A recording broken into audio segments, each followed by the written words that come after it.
ദൈവനാമം മഹത്വപ്പെടുമാറാകട്ടെ. കർത്താവായ യേശുക്രിസ്തുവിൻ്റെ പരിശുദ്ധമായ നാമത്തിൽ നിങ്ങൾക്ക് എല്ലാവർക്കും എൻ്റെ വിനീതമായ സ്നേഹവന്ദനം.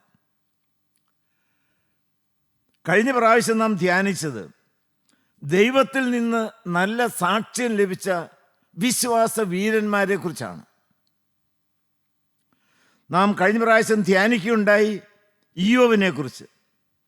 നിഷ്കളങ്കനും നേരുള്ളവനും ദൈവഭക്തനും ദോഷം വിട്ട് അകന്നവനുമായിരുന്നു എന്ന് നല്ലവനായ ദൈവം സാത്താനോട് വളരെ വ്യക്തമായി പറയുകയാണ്.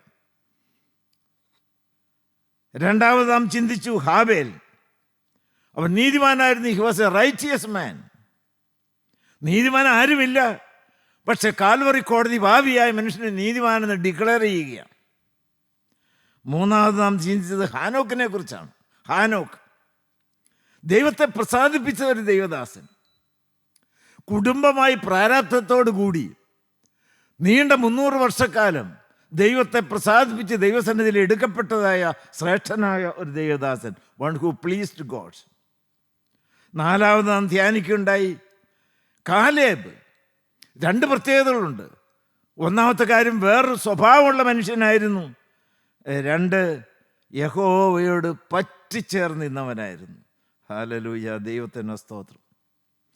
ഇന്ന് നാം ധ്യാനിക്കുന്ന 5-ാമത്തെ കാര്യമാണ് യാക്കോബ് ശ്ലീഹായുടെ ലേഖനം 2-ാം അധ്യായത്തിൻ്റെ 23-ാമത്തെ വാക്യം. ആരുടെ കാര്യമാണ് അവിടെ പറയുന്നത്? ദൈവം എന്താണ് ആ വ്യക്തിയെക്കുറിച്ച് സാക്ഷിക്കുന്നത്? യാക്കോബ് 2:23. അബ്രഹാം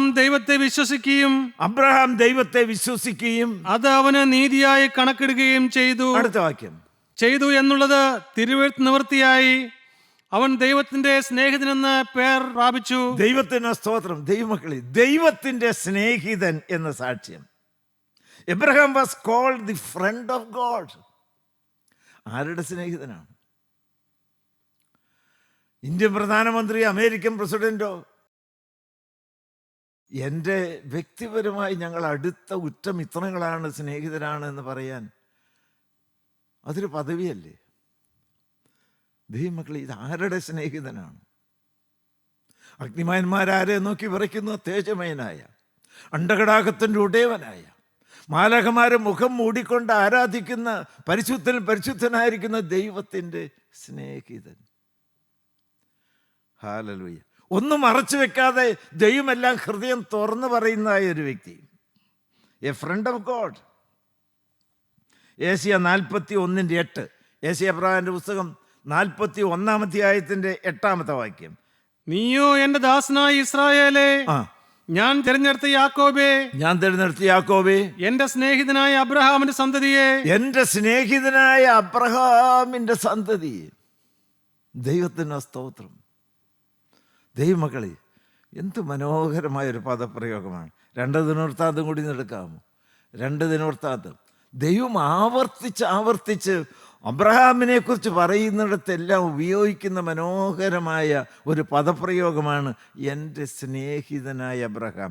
ഇത് 2 ദിനവൃത്താന്തം 20-ന്റെ 7-ാമത്തെ വാക്യം. 20-ാം അധ്യായത്തിൻ്റെ 7-ാമത്തെ വാക്യം. ഞങ്ങളുടെ ദൈവമേ, നീ നിന്റെ ജനമായ ഇസ്രായേലിന്റെ മുമ്പിൽ നിന്ന് ഈ ദേശത്തിലെ നിവാസികളെ നീക്കിക്കളഞ്ഞ് അത് നിന്റെ സ്നേഹിതനായ അബ്രഹാമിന്റെ സന്തതിക്ക് ശാശ്വതമായി കൊടുത്തുവല്ലോ. സ്നേഹിതനായ അബ്രഹാം, വെറുതെ അബ്രഹാം എന്നല്ല പറയുന്നത്, എൻ്റെ സ്നേഹിതനായ അബ്രഹാം. ഹല്ലേലൂയ. നമുക്ക് ആ ഒരു പേര് സമ്പാദിക്കണ്ടേ? ദൈവം നമ്മെ സ്നേഹിച്ചു. ഞാൻ അവനെ സ്നേഹിച്ചല്ല, അവൻ എന്നെ സ്നേഹിച്ചതാണ്. നമുക്ക് കൊടുക്കാൻ സാധിക്കുന്ന ദൈവം നമ്മൾ ആഗ്രഹിക്കുന്ന മറ്റൊന്നുമല്ല. എൻ്റെ കുറേ പണമല്ല, എൻ്റെ കുറേ പ്രവർത്തനങ്ങളല്ല, എൻ്റെ വാഹനമല്ല. ഉയർത്തെഴുന്നേറ്റ കർത്താവായി യേശുക്രിസ്തു ആണിപ്പഴുതുള്ള കാലുകളുമായി തന്നെ തള്ളിപ്പറഞ്ഞ് പടകും വലയും എടുത്തുകൊണ്ട് ഒരിക്കൽ ഉപേക്ഷിച്ചതായ പ്രവൃത്തിയിലേക്കും ജീവിതത്തിലേക്കും മടങ്ങിപ്പോയതായ, നിരാശപ്പെട്ട് പിന്മാറിപ്പോയതായ പത്രോസ് ശ്ലീഹാ ഉൾപ്പെടെയുള്ള ശിഷ്യന്മാരെ തേടി പോവുകയാണ് കടൽക്കരയിലേക്ക്. എന്നിട്ട് പത്രോസ് ശ്ലീഹായെ വിളിച്ച് മാറ്റിക്കൊണ്ട് ചോദിക്കുന്നൊരു ചോദ്യമുണ്ട്. യോഹന്നാന്റെ മകനായ ശീമോനെ, നീ ഇവരിലധികമായി എന്നെ സ്നേഹിക്കുന്നുവോ? എനിക്ക് ദൈവമക്കളിൽ നിന്ന് കർത്താവിന് ആവശ്യമായിരിക്കുന്ന സ്നേഹമാണ്. ഹല്ലേലൂയ. ദൈവത്തിന് സ്തോത്രം, ദൈവത്തിന് സ്തോത്രം. അബ്രഹാമിനെ വിശ്വാസികളുടെ പിതാവ് എന്ന് വിളിക്കുന്നുണ്ട്. പക്ഷെ അതിലെല്ലാം മനോഹരമായിരിക്കുന്നൊരു പദപ്രയോഗമാണ് ഹല്ലേലൂയ, അബ്രഹാമിൻ്റെ സ്നേഹിതനാണ്. നമുക്കും ആ ഒരു പദവി ലഭിക്കണമോ? അതെങ്ങനെ സാധിക്കും? അതെങ്ങനെ സാധിക്കും? പണം കൊടുത്താൽ നടക്കുമോ? കുറേ സുവിശേഷ വേല ചെയ്താൽ മതിയോ? വളരെ വ്യക്തമായി യോഹന്നാൻ ശ്ലീഹ പറയുന്നുണ്ട്, ദൈവത്തിൻ്റെ സ്നേഹം എന്നിൽ വസിക്കണമെങ്കിൽ, ദൈവത്തിൻ്റെ സ്നേഹിതനെന്നുള്ളതായ പദവിയിലേക്ക് ഞാൻ വരണമെങ്കിൽ അവൻ്റെ വചനം പ്രമാണിക്കണം. യോഹന്നാൻ 15-ാം അധ്യായം എടുത്ത് അതിൻ്റെ 10-ാമത്തെ വാക്യം, 14-ാം അധ്യായത്തിന് 33-ാമത്തെ വാക്യം, യോഹന്നാൻ 15-ാം അധ്യായത്തിൻ്റെ 10-ാമത്തെ വാക്യം, 15-ന്റെ 10. ഞാൻ എൻ്റെ പിതാവിന്റെ കൽപ്പനകൾ പ്രമാണിച്ച് അവന്റെ സ്നേഹത്തിൽ വസിക്കുന്നത് പോലെ നിങ്ങൾ എൻ്റെ കൽപ്പനകൾ പ്രമാണിച്ചാൽ എൻ്റെ സ്നേഹത്തിൽ വസിക്കും. ദൈവത്തിന് സ്തോത്രം. കർത്താവായ യേശുക്രിസ്തു പിതാവായ ദൈവത്തിൻ്റെ ഇഷ്ടം പരിപൂർണമായി സ്വന്തം ജീവിതത്തിൽ നിറവേറ്റിയതുപോലെ നാമും ദൈവത്തിൻ്റെ വചനപ്രകാരം ജീവിതം ക്രമീകരിച്ചാൽ ദൈവത്തിൻ്റെ സ്നേഹിതനായി മാറാം.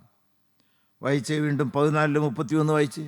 നിങ്ങൾ എന്നെ സ്നേഹിക്കുന്നുവെങ്കിൽ, നിങ്ങൾ എന്നെ സ്നേഹിക്കുന്നുവെങ്കിൽ എൻ്റെ കൽപ്പനകളെ കാത്തുകൊള്ളും. അത് മതി. ദൈവത്തിന് സ്തോത്രം. ഈ വചനം കേൾക്കുന്ന ദൈവമക്കൾ ആരെല്ലാം ആ ഒരു തീരുമാനത്തിലേക്ക് വരുന്നുണ്ട്? ഈ ഒരു വിളി കേൾക്കണ്ടേ? ദൈവത്തിന് സ്തോത്രം. എത്ര മനോഹരമായിരിക്കുന്ന സ്നേഹത്തിൻ്റെ ശബ്ദമാണത്. ഹല്ലേലൂയ. ദൈവനാമം മഹത്വപ്പെടട്ടെ. ദൈവത്തിന് സ്തോത്രം. അതൊരു അനുഗ്രഹമാണ് ദൈവമക്കളെ. അത് തികച്ചും ഒരു അനുഗ്രഹമാണ്. അബ്രഹാമിനെ കുറിച്ച് പറയുമ്പോൾ വിശ്വാസികളുടെ പിതാവാണ്, ശരിയാണ്. ഉൽപ്പത്തി പുസ്തകം 12-ാം അധ്യായം എടുത്ത്, ഉൽപ്പത്തി പുസ്തകം 12-ാം അധ്യായത്തിൻ്റെ 1 മുതലായിരിക്കുന്ന വാക്യങ്ങൾ, 12-ാം അധ്യായത്തിൻ്റെ 1 മുതലായിരിക്കുന്ന വാക്യങ്ങൾ.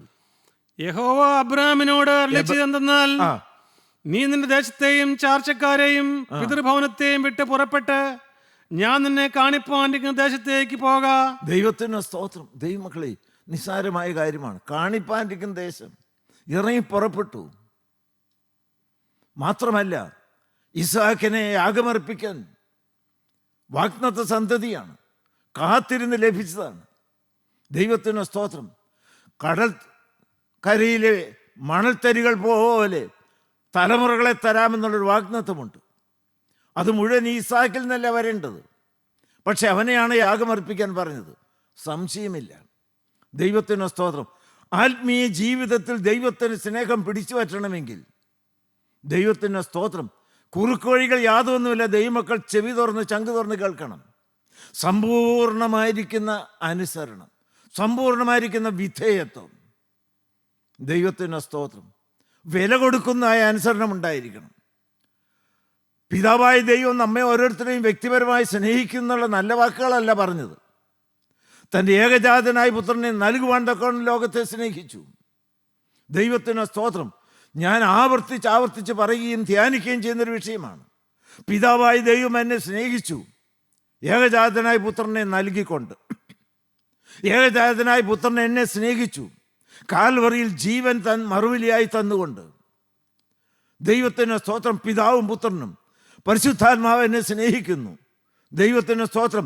സത്യവചനം ശരിയായി പഠിപ്പിച്ച് വഴി ഇതിലെന്ന് പറഞ്ഞു തന്ന് ആത്മാവിനെ പകർന്നു തന്ന് വഴി നടത്തിക്കൊണ്ട്.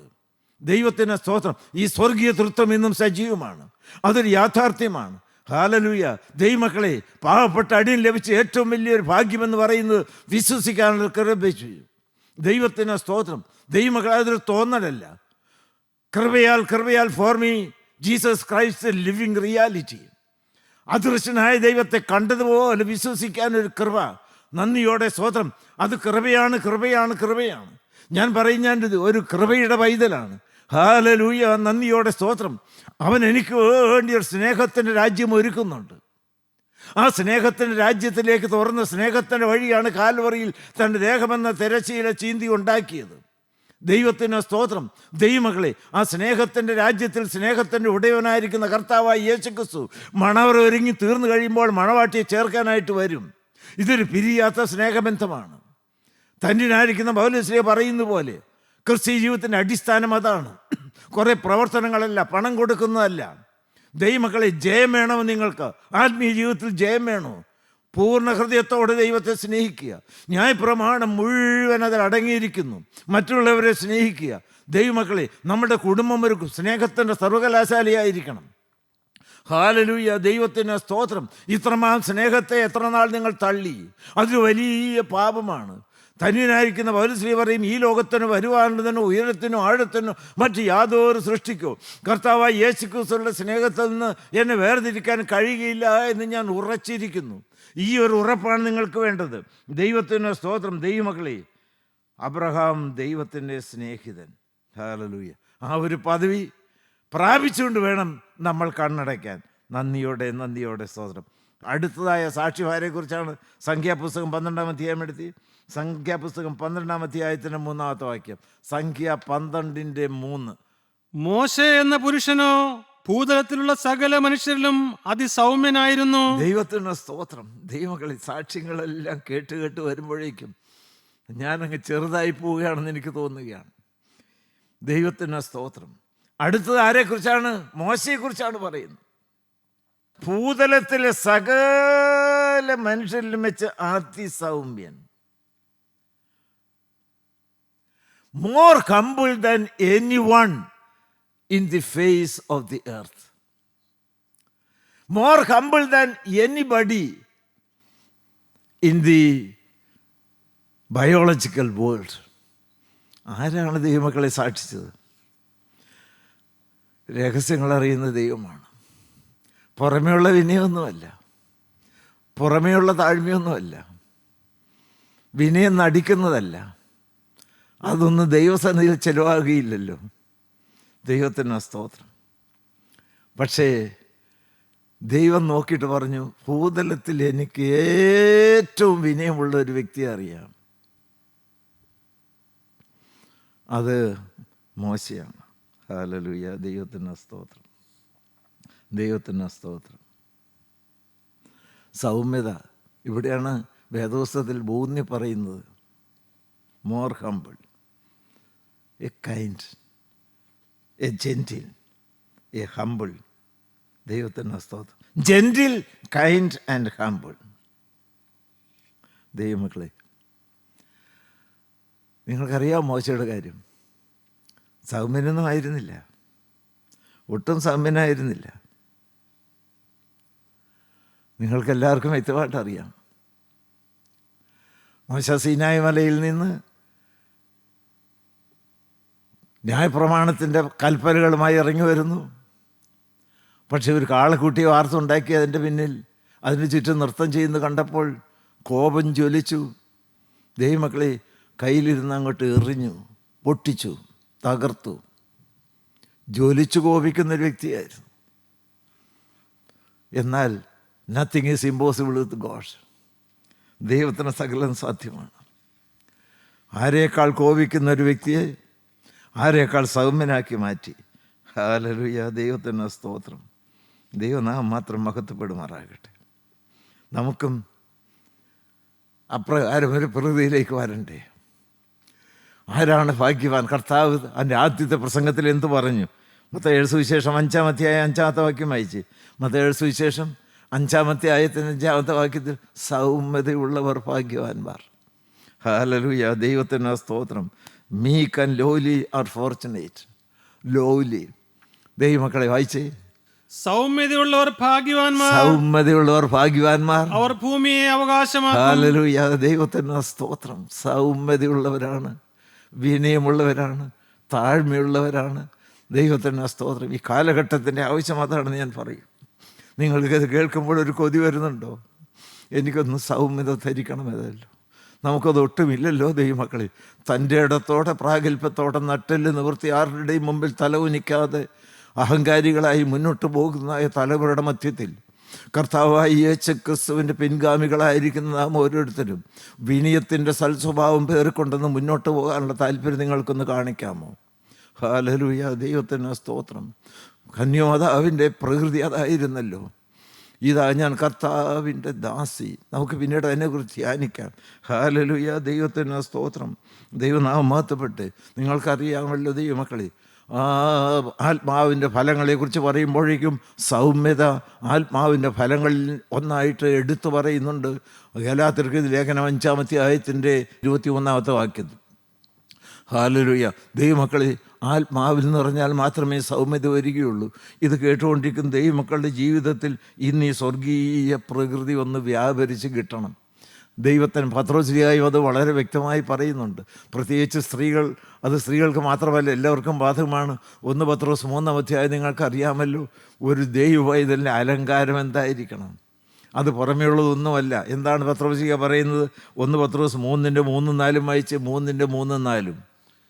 നിങ്ങളുടെ അലങ്കാരം തലമുടി പിന്നുന്നതും പൊന്നണിയുന്നതും വസ്ത്രം ധരിക്കുന്നതും ഇങ്ങനെയുള്ള പുറമേയുള്ളതല്ല. പുറമേയുള്ളതായ ഭാവപ്രകടനങ്ങളൊന്നുമല്ല. പിന്നെ എന്താണ്? സൗമ്യതയും സാവധാനതയുമുള്ള മനസ്സ് എന്ന അക്ഷയഭൂഷണമായ ഹൃദയത്തിന്റെ ഗൂഢമനുഷ്യൻ തന്നെ ആയിരിക്കണം. ദൈവത്തിന് സ്തോത്രം. സൗമ്യതയുള്ള ഒരു ഇന്നർ മാൻ. ദൈവത്തിന് സ്തോത്രം. ഒരിക്കലും ക്ഷയിച്ചു പോകാത്തൊരാഭരണം. നിങ്ങൾക്കത് വേണോ ദൈവമക്കളെ? ഞാനതിൻ്റെ മർമ്മം നിങ്ങൾക്ക് പറഞ്ഞു തരാം. അത് വചനത്തിൽ വളരെ വ്യക്തമായി പറയുന്നുണ്ട്. അത് പഠിക്കുന്ന യൂണിവേഴ്സിറ്റി പോയാൽ കിട്ടുകയില്ല ദൈവമക്കളെ. അത് വേറെ ആരിൽ നിന്നും മേടിച്ചെടുക്കാവുന്നതല്ല. അതിനൊരൊറ്റ വഴി മാത്രമേ കർത്താവ് പറഞ്ഞു തന്നിട്ടുള്ളൂ. ദൈവത്തിന് സ്തോത്രം. ശിഷ്യന്മാരുടെ കാല് കഴുകി സൗമ്യതയുടെ പാഠം പഠിപ്പിച്ച കർത്താവായ യേശുക്രിസ്തു തൻ്റെ പിൻഗാമികളുടെ ജീവിതത്തിൽ ഈ ദിവ്യ സ്വഭാവമൊന്ന് വിളങ്ങിക്കാണണമെന്ന് ആഗ്രഹിക്കുന്നുണ്ട്. അതിന് കർത്താവ് എന്താണ് പറഞ്ഞു തന്നത്? മത്തായി സുവിശേഷം 11-ാം അധ്യായം എടുത്ത്. മത്തായി സുവിശേഷം 11-ാം അധ്യായത്തിൻ്റെ 29-ാമത്തെ വാക്യം. ഹല്ലേലൂയ.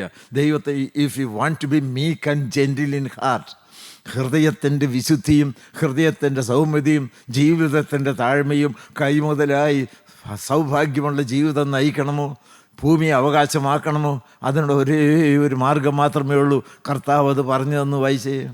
ഞാൻ സൗമ്യതയും താഴ്മയുമുള്ളവനാകിയാൽ, കർത്താവായ യേശുക്രിസ്തു സൗമ്യതയും താഴ്മയുമുള്ളവനാകിയാൽ എന്റെ നുകം ഏറ്റുകൊണ്ട് എന്നോട് പഠിപ്പീൻ. എൻ്റെ നുകം ഏറ്റുകൊണ്ട് എന്നോട് പഠിപ്പീൻ. എൻ്റെ നുകം ഏറ്റുകൊണ്ട്. ഹല്ലേലൂയ. ആ നുകം താണിറങ്ങി വന്നിട്ടുണ്ട്. നന്ദിയോടെ സ്തോത്രം. എൻ്റെ നുകം ഏറ്റുകൊണ്ട് എന്നോട് പഠിപ്പീൻ. ഒരു നുകം.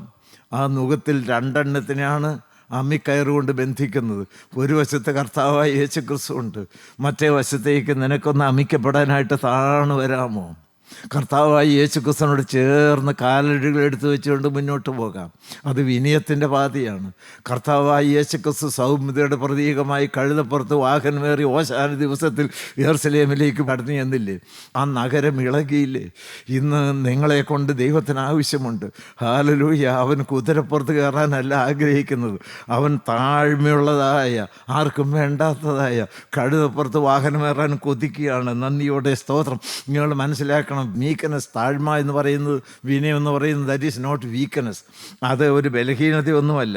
ദൈവത്തിന് സ്തോത്രം. ആ ബലഹീനനാണെന്ന് നിങ്ങൾക്ക് തോന്നുന്നതായ ആ സൗമ്യനായിരിക്കുന്ന വ്യക്തി ദൈവത്തിൽ ശക്തനാണ്. ഹല്ലേലൂയ. ദൈവത്തിന് സ്തോത്രം. സൗമ്യത എന്ന് പറയുന്നത് അത് ആത്മാവിൻ്റെ ദാരിദ്ര്യബോധത്തിൻ്റെ ഒരു ലക്ഷണമാണ് ദൈവമക്കളെ. സ്വയം പൊങ്ങച്ചമില്ല. ഹല്ലേലൂയ. ദൈവത്തിന് സ്തോത്രം. അവൻ ഒരിക്കലും പകരം വീട്ടാൻ ആഗ്രഹിക്കുന്നില്ല. അവൻ എപ്പോഴും ദൈവത്തിന് സ്തോത്രം ഒന്നിനും തല പൊക്കാനായിട്ട് കൊതിക്കുന്നില്ല. ദൈവത്തിന് സ്തോത്രം. ദൈവമക്കളെ, താഴ്മ നമുക്ക് ഏറ്റവും പറ്റിയതായിരിക്കുന്നൊരു വസ്ത്രമാണ്. ദൈവമക്കൾ ഓരോരുത്തരും. കൂട്ടായ്മ തകരുന്ന എപ്പോഴാണ്? ഭിന്നതകളുണ്ടാകുന്ന എപ്പോഴാണ്? കക്ഷി വഴക്കുകൾ വരുന്ന എപ്പോഴാണ്? ദൈവത്തിന് സ്തോത്രം. അഹങ്കാരത്തോടെ ഓരോരുത്തരും നേതൃസ്ഥാനത്തേക്ക് തലപൊക്കി വരുമ്പോഴാണ്. അത് ഇന്നൊന്ന് താഴെ വയ്ക്കാവൂ ദൈവമക്കളെ. ദൈവത്തിന് സ്തോത്രം. ഒന്ന് താഴാമോ?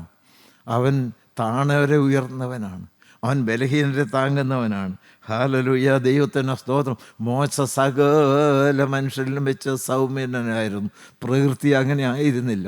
നിങ്ങൾക്ക് ദൈവസന്നിധിയിലേക്കൊന്ന് ചെന്ന്, കർത്താവേ, എന്നെ ഒന്ന് താഴ്മ പഠിപ്പിക്കാമോ? ആ മുഖമേൽക്കാൻ എനിക്ക് തയ്യാറാണ്. ഹല്ലേലൂയ. നന്ദിയോടെ സ്തോത്രം. ദൈവനാമം മാത്രം മഹത്വപ്പെടുവാറാകട്ടെ. മോശയെക്കുറിച്ച് ഒരു സാക്ഷ്യം കൂടി പറയുന്നത് നമുക്ക് ധ്യാനിക്കാനായിട്ടുണ്ട്. സംഖ്യാപുസ്തകം 12-ാം അധ്യായത്തിൻ്റെ 7-ാമത്തെ വാക്യം വായിച്ച്. സംഖ്യാപുസ്തകം 12-ാം അധ്യായത്തിൻ്റെ 7-ാമത്തെ വാക്യം. എന്റെ ദാസനായ മോശയോ അങ്ങനെയല്ല, അവന്റെ ഗ്രഹത്തിലൊക്കെയും വിശ്വസ്തനാകുന്നു. ദൈവത്തിന് സ്തോത്രം. ഗ്രഹത്തിലൊക്കെയും വിശ്വസ്തനായിരുന്നു.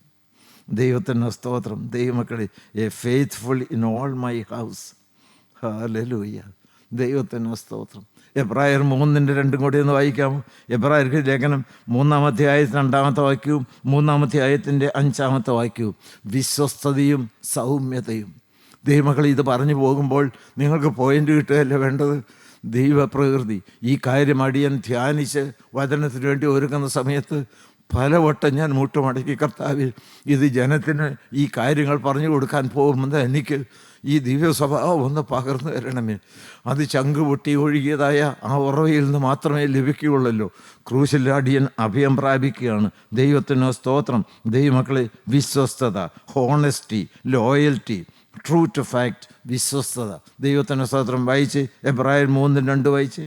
മോശെ ദൈവഭവനത്തിലൊക്കെയും വിശ്വസ്തനായിരുന്നതുപോലെ, ദൈവഭവനത്തിലൊക്കെയും മോശ വിശ്വസ്തനായിരുന്നതുപോലെ യേശുവും തന്നെ നിയമിച്ചാക്കിയവന് വിശ്വസ്തനാകുന്നു. ദൈവത്തിന് സ്തോത്രം. എടുത്തു പറയുകയാണത്, പൗലോസിനെ എടുത്തു പറയുകയാണ്. ദൈവഭവനത്തിലൊക്കെയും കർത്താവിനെ പോലെ മോശ വിശ്വസ്തനായിരുന്നു. ഹല്ലേലൂയ. ദൈവത്തിന് സ്തോത്രം. ദൈവത്തിന് സ്തോത്രം. ആ ദൈവമക്കളെ, അതിൻ്റെ വിശ്വസ്ത എന്നുള്ളതിൻ്റെ ഗ്രീക്ക് പദം പിസ്റ്റിസ് ആണ്. PISTIS. വിശ്വാസയോഗ്യവും സത്യസന്ധതയുമായ പെരുമാറ്റം. എന്തും കാര്യങ്ങൾ ഏൽപ്പിക്കാം. ദൈവത്തിന് സ്തോത്രം. ഒരു വിശ്വസ്തനായിരിക്കും. ദൈവസന്നിധിയിൽ വിശ്വസ്തൻ. ഒരു ചെറുപ്പക്കാരനാണ്. ഏറ്റവും പറ്റിയതായിരിക്കുന്നതായ ഒരു സാഹചര്യം ഒരു പെൺകുട്ടി ചേർന്ന് നടക്കേണ്ടതായിട്ട് വന്നു. തികഞ്ഞ വിശ്വസ്തത. പണസംബന്ധമായ കാര്യങ്ങൾ വിശ്വസ്തത. കുടുംബജീവിതത്തിൽ വിശ്വസ്തത. ദൈവത്തിന് ഭാര്യ ഭർത്താക്കന്മാർ തമ്മിലുള്ളതായിരിക്കുന്ന തികഞ്ഞ വിശ്വസ്തത. ഹല്ലേലൂയ. ദൈവത്തിന് സ്തോത്രം. ദൈവത്തിന് സ്തോത്രം. ദൈവമക്കളെ, എന്നാൽ ഇന്നത്തെ കാലത്ത് എന്താണ് കാണുന്നത്? ഇന്നത്തെ കാലത്തിൽ എന്താണ് നമ്മൾ കാണുന്നത്? ദൈവമക്കളെ, വളരെ വേദനാജനകമായിരിക്കുന്നൊരു കാര്യമാണ്. വിശ്വസ്തന്മാർ വളരെ ചുരുങ്ങിയിരിക്കുന്ന ഒരു സമയം. Who can find a faithful man? സദൃശവാക്യങ്ങൾ 20:6 വായിച്ച്. സദൃശവാക്യങ്ങൾ 20:6 സങ്കീർത്തനം 12:1 വായിക്കണം. സദൃശവാക്യങ്ങൾ 20:6 സങ്കീർത്തനം 12:1. മിക്ക മനുഷ്യരും തങ്ങളോട് ദയാലുവായ ഒരുത്തനെ കാണും, എന്നാൽ വിശ്വസ്തനായ ഒരുത്തനെ ആർ കണ്ടെത്തും? വിശ്വസ്തനായ ഒരുത്തനെ ഭൂമിയിൽ ആര് കണ്ടെത്തുമെന്നാണ് ചോദിക്കുന്നത്. Who can find a faithful man in this world? ദൈവത്തിന് സ്തോത്രം. സങ്കീർത്തനം 12:1 വായിച്ചേ. സങ്കീർത്തനം 12:1. യഹോവേ രക്ഷിക്കണമേ, യഹോവേ രക്ഷിക്കണമേ. ദൈവ സങ്കീർത്തനക്കാരൻ കരയുകയാണ്, യഹോവേ രക്ഷിക്കണമേ. ഭക്തന്മാർ ഇല്ലാതെ പോകുന്നു, ഭക്തന്മാർ ഇല്ലാതെ പോകുന്നു. അടുത്ത വാക്യം. വിശ്വസ്തന്മാർ മനുഷ്യപുത്രന്മാരിൽ കുറഞ്ഞിരിക്കുന്നു. ദൈവത്തിന് സ്തോത്രം. ഫെയ്ത്ത്ഫുൾനെസ്. ദൈവത്തിന് സ്തോത്രം. And faithful vanish from among men. ദൈവത്തിന് സ്തോത്രം. ദൈവമക്കളെ, ഈ ഭൂമുഖത്ത് നിന്ന് കാണാനില്ലാത്ത വിധത്തിൽ അപ്രത്യക്ഷമാകുന്ന ഒന്നാണ് വിശ്വസ്തൻ എന്ന് പറയുന്ന ഒരു വ്യക്തി. എവിടെ കണ്ടുകിട്ടുമെന്നാണ് നാം ഇപ്പോൾ വായിച്ചു കേട്ടത്. ദൈവത്തിന് സ്തോത്രം. എനിക്ക് നിങ്ങളോടും എന്നോട് തന്നെയും ഒരു വെല്ലുവിളി പോലെ നിങ്ങൾക്കൊന്ന് കേൾക്കാമോ? ഞാൻ ഒരാൾ ദൈവത്തിൻ്റെ മുൻപിലും മനുഷ്യൻ്റെ മുമ്പിലും തികഞ്ഞ വിശ്വസ്തനായി നിന്നുകൊള്ളാം. വിശുദ്ധിയുടെ കാര്യത്തിൽ, പണസംബന്ധമായ കാര്യത്തിൽ, വാക്ക് പാലിക്കുന്നതായ കാര്യത്തിൽ. ദൈവത്തിന് സ്തോത്രം. ദൈവം പരമേൽപ്പിച്ചിരിക്കുന്ന താലന്തുകളുടെ കാര്യത്തിൽ, സുവിശേഷ വേലയുടെ കാര്യത്തിൽ, ഹല്ലേലൂയ, ദൈവത്തിന് സ്തോത്രം, വാക്ക് പാലിക്കുന്ന കാര്യത്തിൽ തികഞ്ഞ വിശ്വസ്തയോടെ നിൽക്കാമെന്ന് അരുമനാഥൻ്റെ കാൽപാദം കെട്ടിപ്പിടിച്ചുകൊണ്ട് നിർണായകമായ ഒരു തീരുമാനം എടുക്കുവാൻ ദൈവസന്നിധിയിൽ നിങ്ങൾക്ക് തയ്യാറാണ്. ദൈവം പ്രസാദിക്കും. ഹല്ലേലൂയ. നന്ദിയോടെ സ്തോത്രം. ദൈവത്തിൻ്റെ മഹത്വം, കർത്താവിന് സ്തോത്രം. ദൈവമക്കളെ, ഈ അബ്രഹാമിൻ്റെ കാര്യം നാം ധ്യാനിച്ചു, മോശയുടെ കാര്യം നാം ധ്യാനിച്ചു. നമുക്ക് ഒരാളെക്കുറിച്ചും കൂടി ചിന്തിക്കുവാനായിട്ടുണ്ട്. പഴയ നിയമത്തിൽ നിന്നാണ് നമ്മൾ ധ്യാനിക്കുന്നത്. നമുക്ക് തുടർന്ന് പുതിയ നിയമത്തിൽ നിന്ന് ധ്യാനിക്കാം. പഴയ നിയമത്തിൽ ഒരാളുടെ കാര്യം കൂടി. അപ്പോസ്തല പ്രവൃത്തികൾ 13-ാം അധ്യായത്തിൻ്റെ 22-ാമത്തെ വാക്യം. അപ്പോസ്തല പ്രവൃത്തികളുടെ പുസ്തകം 13-ാം അധ്യായത്തിൻ്റെ 22-ാമത്തെ വാക്യത്തിൽ ദൈവം സ്നേഹിക്കുന്ന ഒരു ദൈവം ഇതിൽ ആരാണ് വായിച്ചത്? അവനെ നീക്കിയിട്ട് ദാവീദിനെ അവർക്ക് രാജാവായി വാഴിച്ചു. ദാവീദിനെ രാജാവായി വാഴിച്ചു. ഞാൻ ഈശായിയുടെ മകനായ ദാവീദിനെ, ഞാൻ ഈശായിയുടെ മകനായ ദാവീദിനെ എനിക്ക് ബോധിച്ച പുരുഷനായി കണ്ടു. എനിക്ക് ബോധിച്ച പുരുഷനായി കണ്ടു. ഹല്ലേലൂയ. ദൈവത്തിന് സ്തോത്രം. എനിക്ക് ബോധിച്ച പുരുഷനായി കണ്ടു. A well beloved. ദൈവത്തിന് സ്തോത്രം. എനിക്ക് ബോധിച്ച പുരുഷൻ, a man after God's own heart. Hallelujah, ദൈവത്തിന് സ്തോത്രം, ദൈവത്തിന് സ്തോത്രം. ദാവീദ് എന്ന് പറഞ്ഞ പേരിൻ്റെ അർത്ഥം തന്നെ ഗോഡ്സ് ബിലവഡ് എന്നാണ്. ദൈവനാമം മാത്രം മഹത്വപ്പെടുമാറാകട്ടെ. എനിക്ക് ബോധിച്ച പുരുഷൻ, ഇസ്രായേലിൻ്റെ മധുരഗായകൻ, നന്നായിട്ട് പാടുമെന്ന് മാത്രമല്ല ദൈവത്തിൻ്റെ ഹൃദയപ്രകാരമുള്ള മനുഷ്യനാണ്. ഞാൻ ഏറ്റവും വാർദ്ധക്യത്തിൽ കൊതിയോടെ ആഗ്രഹിക്കുകയും പ്രാർത്ഥിക്കുകയും ചെയ്യുന്നൊരു കാര്യമാണ്. ഹല്ലേലൂയ, ദൈവത്തിന് സ്തോത്രം, ദൈവത്തിന് സ്തോത്രം. കരുത്തനായിരിക്കുന്ന മനുഷ്യനായിരുന്നു. ഫിലിസ്ത്യ മല്ലൻ്റെ തല വെട്ടി ഒരു കയ്യിൽ ആ തലയും മറ്റേ കയ്യിൽ വാളുമായിട്ട് വരുന്നതായ ആ ദാവീദ്. ഹല്ലേലൂയ, ദൈവനാമം മാത്രം മഹത്വപ്പെടുവാനായിട്ട്. ദൈവത്തിന് സ്തോത്രം. ദൈവമക്കളെ, മല്ലനായിരുന്നു, കരുത്തനായിരുന്നു, ദൈവത്തിൽ ആശ്രയിക്കുന്നവനായിരുന്നു. അതേ സമയത്ത് ഞാൻ ഒരു കാര്യം അല്പം വേദനയോടെ പറയട്ടെ, ജീവിതത്തിൽ പ്രകടമായി വീഴ്ച പറ്റി. ആടുകളെ മേയിച്ചിരിക്കുന്ന രംഗത്ത് നിന്ന് അരുമനാഥൻ്റെ കരുത്തുള്ളതായ കരം പിടിച്ചു കൊണ്ടുവന്ന് കൊട്ടാരത്തിൽ സിംഹാസനത്തിൽ ഇരുത്തി സർവവിധ ഐശ്വര്യങ്ങളും സമൃദ്ധിയും അനുഭവിച്ചു. ജീവിതത്തിൽ ഉയർച്ച വന്നപ്പോൾ ആത്മീയത്തിൽ തകർച്ച വന്നു. നോട്ടത്തിൽ തെറ്റുപറ്റി പാപത്തിലേക്ക് പോയി. ദൈവത്തിന് സ്തോത്രം. ദൈവമക്കളെ, അവിഹിതമായ ലൈംഗിക വീഴ്ചയിൽ ഏർപ്പെട്ടു. അവിഹിതമായൊരു കുഞ്ഞ് ലഭിച്ചു. ഞാൻ അതിനകത്തേക്കൊന്നും കടക്കുന്നില്ല. ഞാൻ എന്തിനാ ഇത് പറഞ്ഞതെന്നറിയാമോ? ദൈവത്തിന് സ്തോത്രം. ഒരന്യ സ്ത്രീയിലൊരു കുട്ടി ജനിച്ചവൻ, ആ സ്ത്രീയുടെ ഭർത്താവിനെ കൊലയ്ക്ക് കൊടുത്തവൻ, മദ്യപിച്ചവൻ, വഞ്ചകൻ, ഒരു നന്മയും പറയാനില്ലാത്തവൻ, ദൈവം ഏറെ ഉയർത്തി വളർത്തി അനുഗ്രഹിച്ചു താലോലിച്ചു പോറ്റി ദൈവത്തെ ഒരു പെറ്റതള്ളയേക്കാൾ കൂടുതൽ വാത്സല്യിച്ച് ഈ മകനെ പോലെ കൊണ്ടു നടന്നു. പക്ഷെ പ്രകടമായ വീഴ്ച പറ്റി. ദൈവമക്കളെ, എന്താ ഞാൻ അരുമനാഥൻ്റെ പൊന്നുമുഖത്തേക്ക് സന്തോഷത്തോടെ നോക്കിക്കൊണ്ട് പറയട്ടെ, ഏതു കൊടും പാപിയെയും വിശുദ്ധീകരിക്കുവാൻ ദൈവത്തിൻ്റെ കരുണയുള്ള കരം ശക്തമാണ്. കൊലപാതകൻ, വേശ്യാവൃത്തിക്കാരൻ, വഞ്ചകൻ ഇപ്പോൾ ആരാണ്? ദൈവത്തിൻ്റെ ഹൃദയപ്രകാരമുള്ള ദാവീദ്. ഹല്ലേലൂയ, ദൈവത്തിന് സ്തോത്രം. കരികട്ടെ തീ പിടിപ്പിക്കാൻ ശക്തിയുള്ള ദൈവത്തിൻ്റെ ശക്തി, ദൈവത്തിൻ്റെ പുനനാമം മാത്രം മുഖത്തുപെടുവാറാകട്ടെ. ദൈവമക്കളെ, അതിനാണ് വചനം. യഹോവയായ ദൈവം നാഥാൻ പ്രവാചകനെ ദാവീദിൻ്റെ അടുക്കലേക്ക് പറഞ്ഞു അയച്ചു. ഹൃദയം കഠിനപ്പെട്ടിരിക്കുകയാണ്.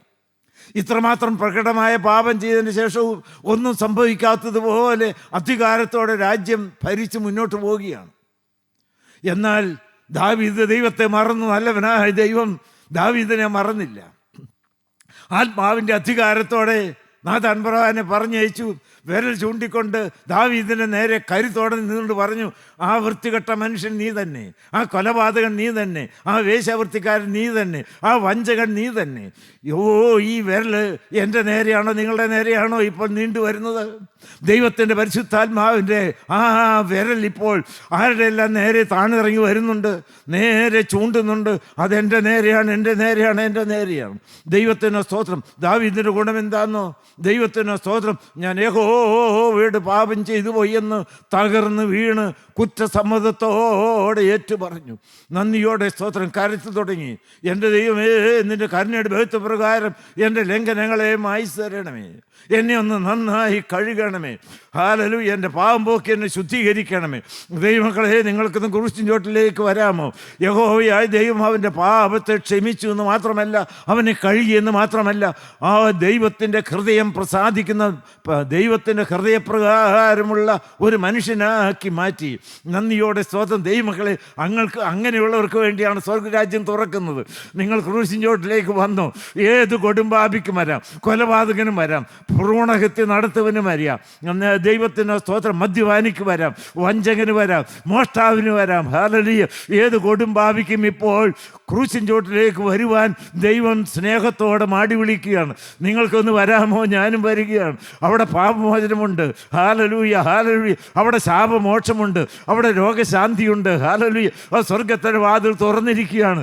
ഏത് വൃത്തികെട്ട പാപിയെയും സുഗന്ധം പേറുന്നതായ ഒരു വിശുദ്ധനാക്കി മാറ്റുവാൻ കഴിവുള്ള കർത്താവായ യേശുക്രിസ്തുവിൻ്റെ ഗുണകരമായ രക്തം ഇപ്പോൾ നിങ്ങളുടെ മധ്യത്തിൽ വ്യാപരിക്കുകയാണ്. Hallelujah, hallelujah.